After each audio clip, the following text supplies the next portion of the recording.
Hey guys, hope you're doing great. Uh, so today I'll talk about why law of attraction does not work for a lot of people. So a lot of people complain that they visualize a lot, they do all the right things, they make the gratitude journal, and it doesn't work for them. As in, the thing that they desire does not come to them. So what is that they're doing wrong?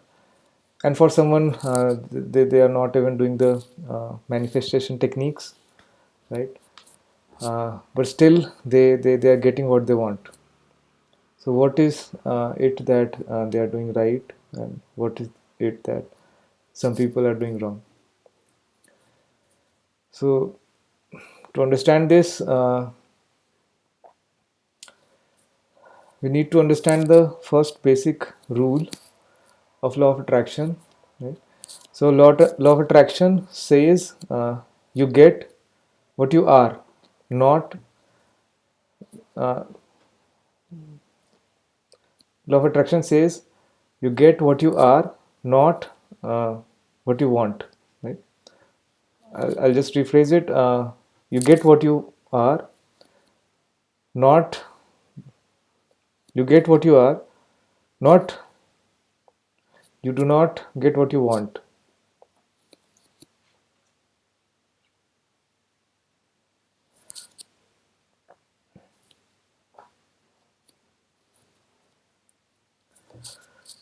So if we if we look at this with an example, if we try to look into this more deeply with an example, just look at a rich person, right? So since he is already rich, so he attracts what he is. So a rich person will attract richness, or a rich person will attract abundance. Whereas a poor person will attract poverty. Right? So simple. But a poor person is more likely to want abundance, right? So what happens if a poor person starts doing the visualization techniques or creative visualization, or he imagines, he just lies down on the bed and imagines that he's already having driving a Ferrari or something like that. So what happens in this scenario? So it why it doesn't work for a lot of people, right? So what happens uh, while he is visualizing for say 5 minutes or so? He's a rich person, right? If we really get good with visualization, but in an hour there are how many minutes? Too many minutes, right? And out of those 5 minutes, he's a rich person. But for the remaining, let me calculate it for you. Uh, 1 hour is 60 minutes, so 24 hours should be 24 into 60 minutes, and that is wait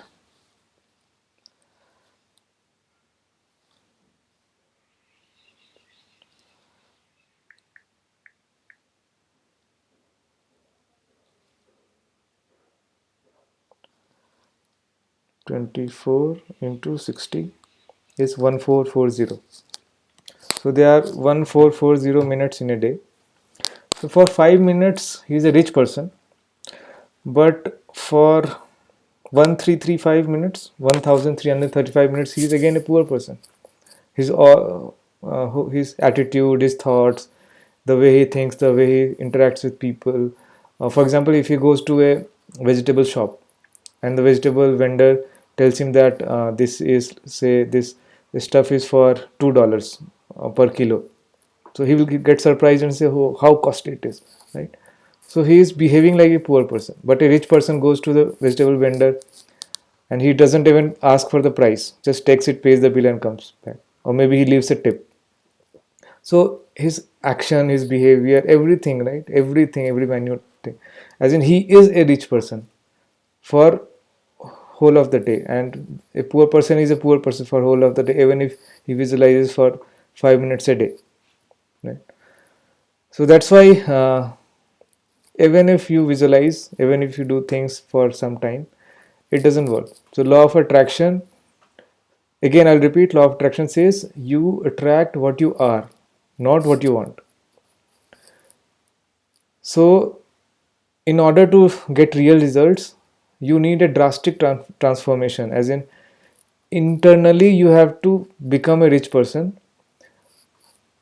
than a poor person. So can someone become a rich person in poverty, right?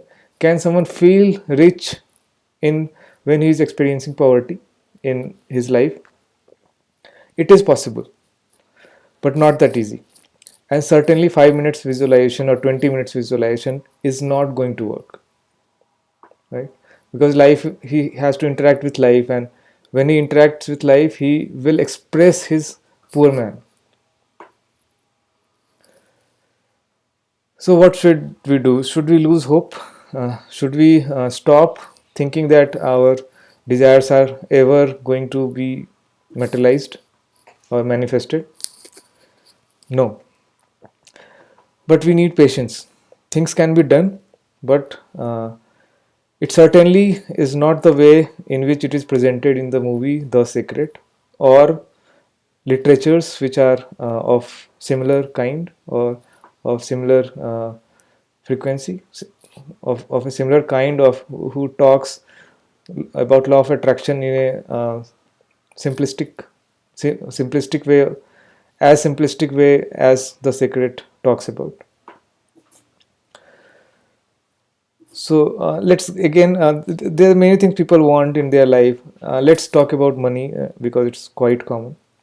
So what a poor person should do if he wants to use the law of attraction and become rich, right?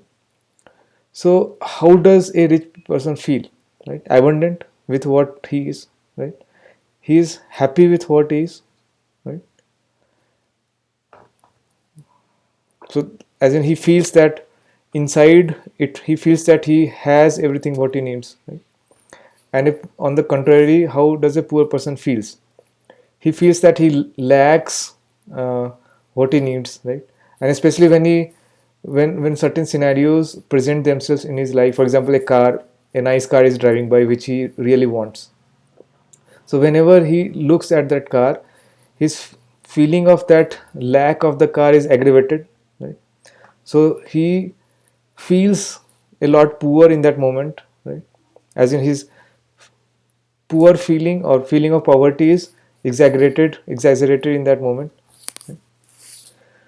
So he has to feel abundant, right? As in he has to, if he really wants to make a change, even in poverty, he has to be grateful for what he is, right? So, and it is certainly not, as in it certainly can be done. A person can feel grateful or abundant or feel rich in any circumstance, even if he has nothing to eat.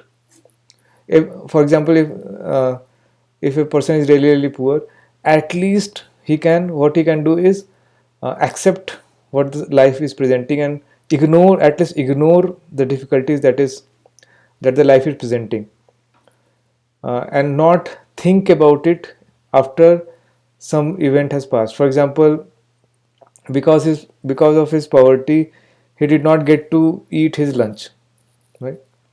He has to skip one meal out of two, right? So for example, he is hungry and he doesn't have anything to eat. What he can do is to let it be, as in be hungry, let the difficulty come, but not think about it.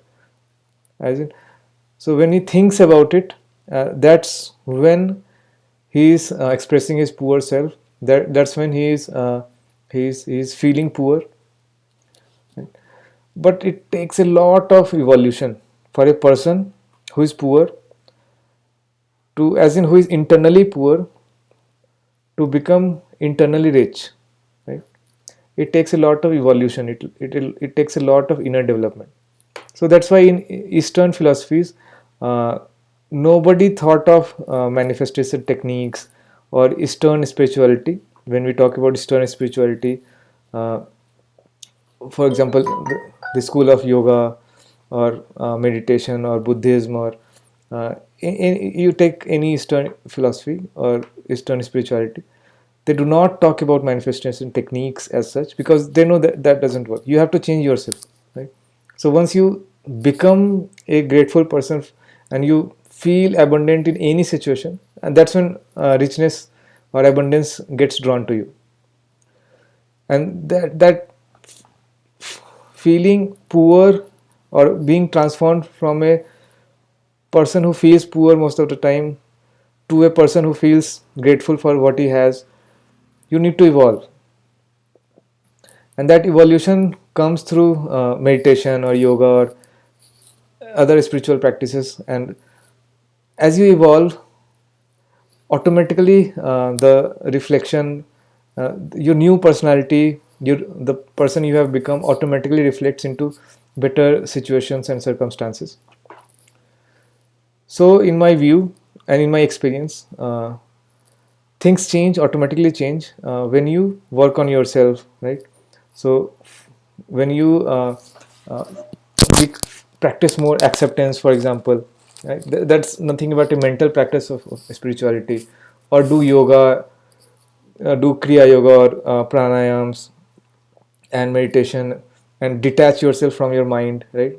So once you detach yourself from your mind, automatically you get in touch with your spirit, and there is some sense of abundance all the time, as in you feel so great that even if things are going bad in your life, it doesn't matter that much.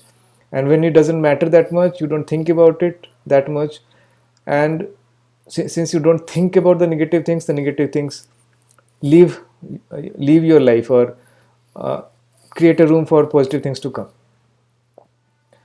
So my suggestion would be to work on yourself and improve yourself as a person in general by practicing one of the many methods of spirituality.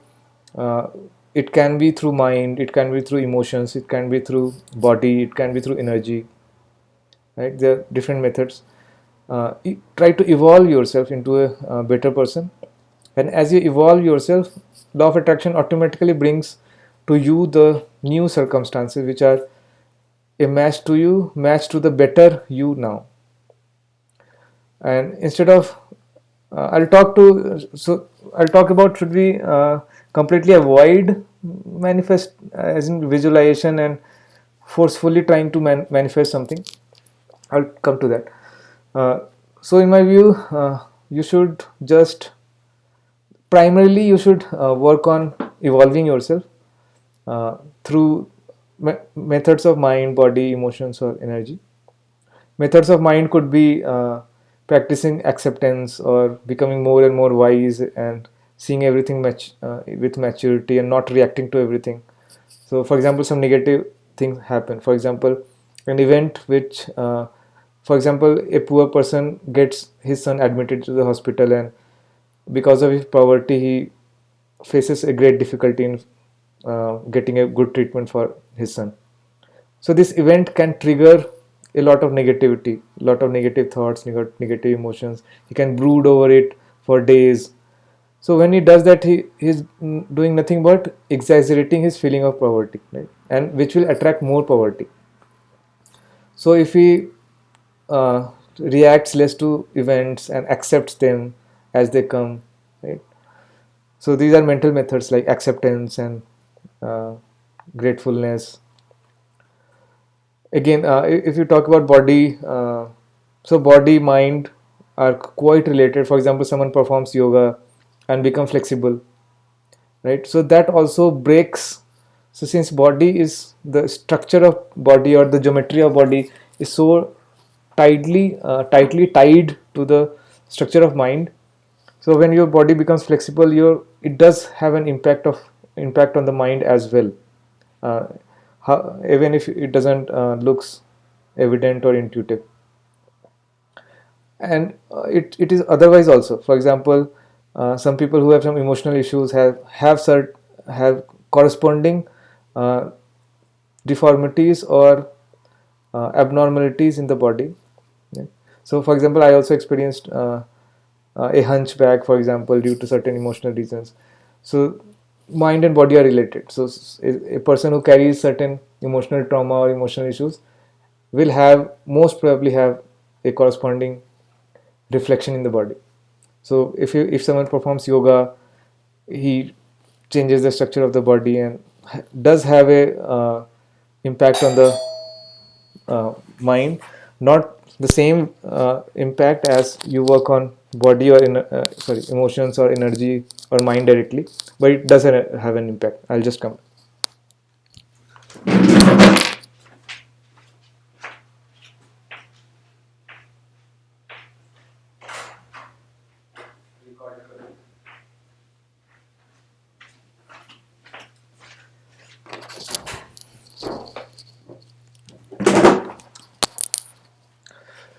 Yeah.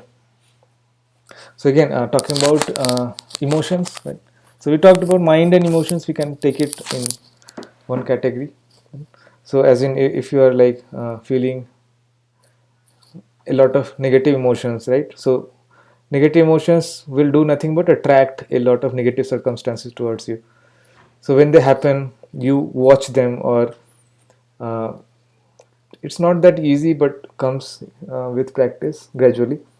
So instead of feeling the emotion directly, you try to watch it. As in, when you're like really angry, you try to watch the anger, or disassociate yourself from the anger instead of becoming the anger. So it's not that easy, but with practice it can happen. There are techniques, right?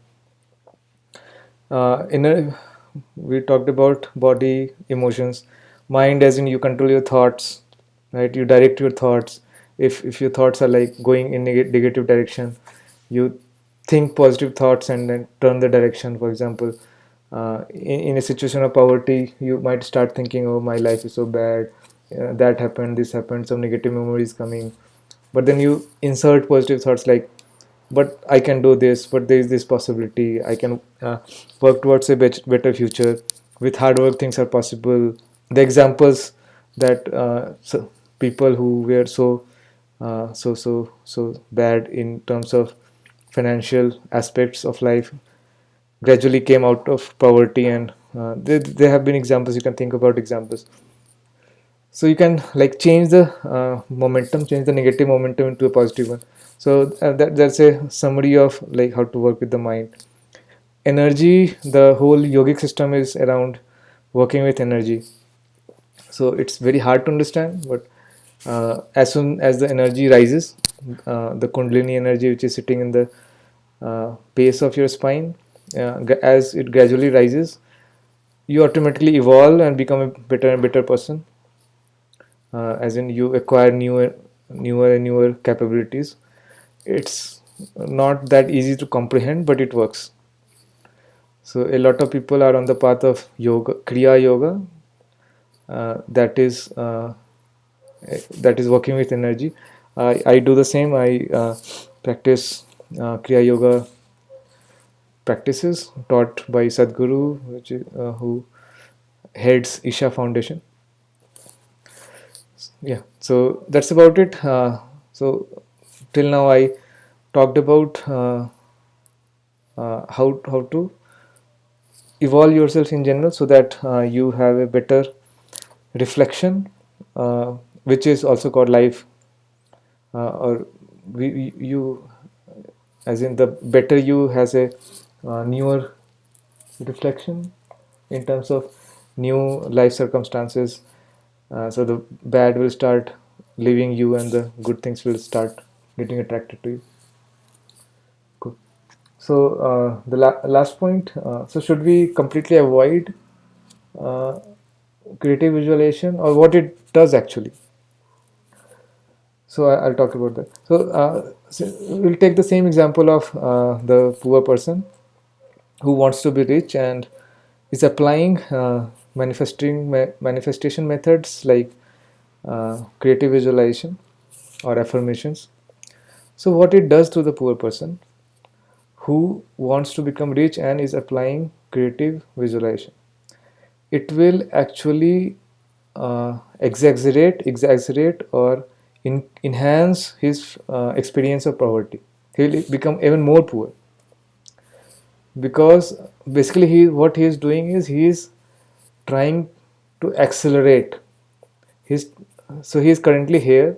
He is currently, which hand is, yeah, he is currently here at a poor level, at evolution level where poverty is there. He wants to be here where richness or abundance is. So currently he is like progressing like this very slowly, right? And when he does creative visualization, life tries to move him fast, right? So his experience of poverty will exaggerate, or he will become more poor, or he will start facing more difficulty, so that he is forced to evolve. So whenever you do creative visualization or desire something which is out of your frequency range, life will give you more difficulty of the same kind, and kind of try to force you to evolve, force you to change. So if you are lonely and you are doing creative visualization about a good relationship, uh, your loneliness will increase. Life is trying to force you to see what is a part of you because of which loneliness is getting attracted to you, or what part of you is there because of poverty is getting attracted to you. So life will exaggerate it or make force you to look into it. So experience of life will become more negative. You will start facing more challenges of the same kind. So that's what happens. So a lot of people who want to have accelerated path, accelerated but difficult path, can do creative visualization, and it's fine. So for example, your life doesn't have any problem, your everything is fine, but something you want is not there, you should do and accelerate towards what you desire. But yeah, accelerated path is certainly a more difficult path than a path which is not accelerated. So see you guys again in some other video, and if you have any other questions, you can ask them in the comments. Bye.